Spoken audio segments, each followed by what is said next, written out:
चलिए सीधा मुद्दे पर आते हैं।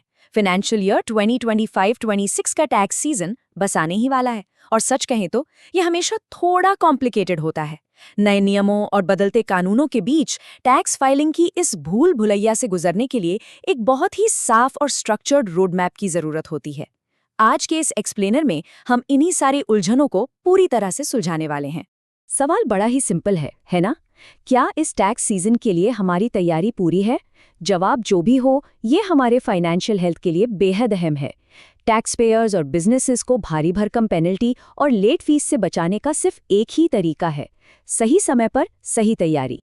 तो आज के इस विश्लेषण में हम इन 5 अहम हिस्सों पर बात करेंगे। पहला, नई फाइलिंग डेडलाइंस। दूसरा, ओरिजिनल डेडलाइन चूक जाने पर क्या करें। तीसरा, फाइलिंग की गलतियां कैसे सुधारें। चौथा, देरी करने की असली कीमत। और पांचवां, 2025 एक्ट का ट्रांजिशन। बस इसी फ्लो में हम आगे बढ़ेंगे। चलिए, सेक्शन 1, नई फाइलिंग डेडलाइंस यानी हमारा बेसलाइन सेट करते हैं। देखिए, टैक्स पेयर की कैटेगरी के हिसाब से डेडलाइन बदलती रहती है। जो इंडिविजुअल टैक्स पेयर्स ITR 1 या ITR 2 फाइल करते हैं, उनके लिए बेसलाइन है 31 जुलाई 2026।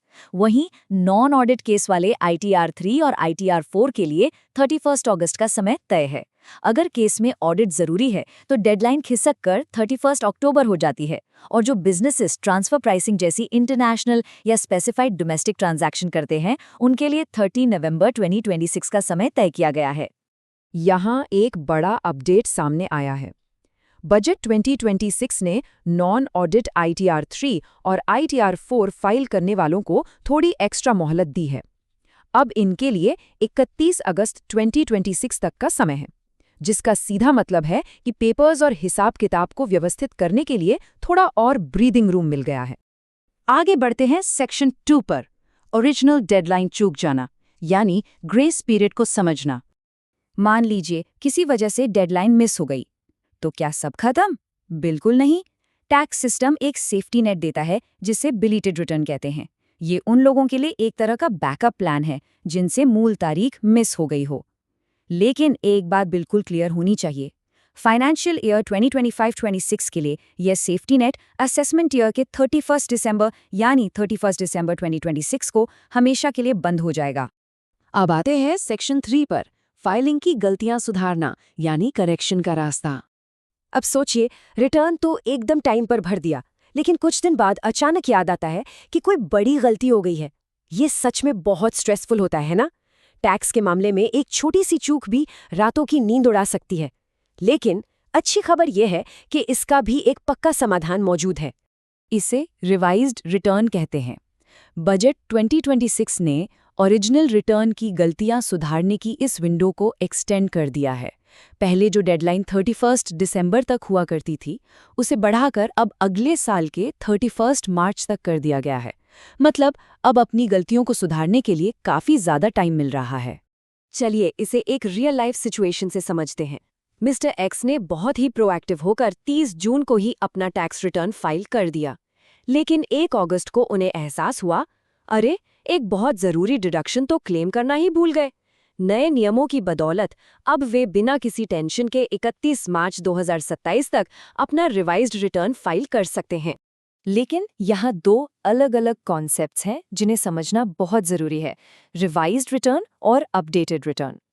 रिवाइज्ड रिटर्न सिर्फ तब फाइल होता है जब पहले से रिटर्न भरा जा चुका हो और उसमें कोई सुधार करना हो। इसमें कोई एकदम नया बेनिफिट क्लेम नहीं किया जा सकता। दूसरी तरफ अपडेटेड रिटर्न उन लोगों के लिए है जो ओरिजिनल और बिलेटेड दोनों ही डेडलाइन मिस कर चुके हैं। इसके लिए असेसमेंट ईयर के खत्म होने के बाद 48 महीने यानी पूरे 4 साल का लंबा वक्त मिलता है। इन दोनों रिटर्न्स के बीच का अंतर समय को लेकर एकदम साफ है। बिलेटेड रिटर्न उन लोगों के लिए है जो सिर्फ ओरिजिनल डेडलाइन झुके हैं, जिसकी आखिरी तारीख 31 दिसंबर 2026 है। लेकिन अगर ये भी मिस हो जाए तो अपडेटेड रिटर्न 4 साल बाद तक यानी 31 मार्च 2031 तक का लंबा समय देता है। तो कब कौन सा रिटर्न इस्तेमाल करना है, ये पूरी तरह से टाइमिंग पर डिपेंड करता है। नेक्स्ट है सेक्शन 4, देरी की कीमत। चलिए समझते हैं उन पेनल्टीज और छिपे हुए नुकसानों को जो अक्सर नजरअंदाज हो जाते हैं। 1%, सिर्फ 1%, ये नंबर सुनने में कितना छोटा और मामूली लगता है ना? लेकिन टैक्स की दुनिया में ये एक ऐसा टाइम बॉम्ब है जो समय के साथ फाइनेंशियल हेल्थ पर बहुत भारी पड़ सकता है। ये कोई वन टाइम फाइन नहीं है। इनकम टैक्स एक्ट के सेक्शन 234A के अनुसार अनपेड टैक्स अमाउंट पर ये 1% हर महीने या महीने के किसी हिस्से के लिए ब्याज के रूप में जुड़ता रहता है। मतलब लेट फीस तो लगेगी ही, उसके ऊपर ये एक लगातार चलने वाला फाइनेंशियल ड्रेन है। ब्याज की बात तो हो गई, अब लेट फीस पर आते हैं। सेक्शन 234F के तहत अगर कुल आय 5 लाख रुपए से ऊपर है तो सीधा 5,000 रुपए का लेट फाइन लगता है, और अगर आय 5 लाख के अंदर है तब भी 1,000 रुपए तो देने ही पड़ेंगे। सीधी सी बात है, इनकम जितनी ज्यादा पेनल्टी भी उतनी ही बड़ी। लेकिन असल कहानी सिर्फ फाइन तक सीमित नहीं है। डेडलाइन मिस होने के कुछ छिपे हुए नुकसान भी हैं, जैसे प्रॉपर्टी या शेयर मार्केट में हुए कैपिटल लॉस या बिजनेस के नुकसान को भविष्य के लिए कैरी फॉरवर्ड नहीं किया जा सकता। इससे आगे चलकर टैक्स का बोझ बढ़ जाता है। इसके अलावा लेट फाइलिंग का मतलब है कि बैंकों की नज़र में फाइनेंशियल डिसिप्लिन की कमी है। नतीजा, होम लोन या बिजनेस लोन रिजेक्ट हो सकते हैं, और यहाँ तक कि वीज़ा प्रोसेसिंग में भी बड़ी रुकावटें आ सकती हैं। देरी सच में बहुत महंगी पड़ सकती है।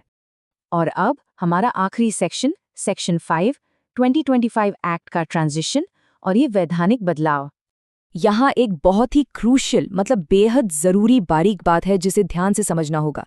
इनकम टैक्स एक्ट 2025 ऑफिशियली 1 अप्रैल 2026 से लागू होगा, लेकिन क्योंकि असेसमेंट ईयर 2026-27 में उस इनकम पर टैक्स दिया जाएगा जो 31 मार्च 2026 तक कमाई गई है, इसलिए इस आने वाले फाइलिंग सीजन को पुराने 1961 एक्ट के नियम ही गवर्न करेंगे। तो जो पुराने नियम दशकों से चले आ रहे थे, वो नए 2025 एक्ट में कैसे फिट हो रहे हैं? इसका एक सीधा सा पैटर्न है।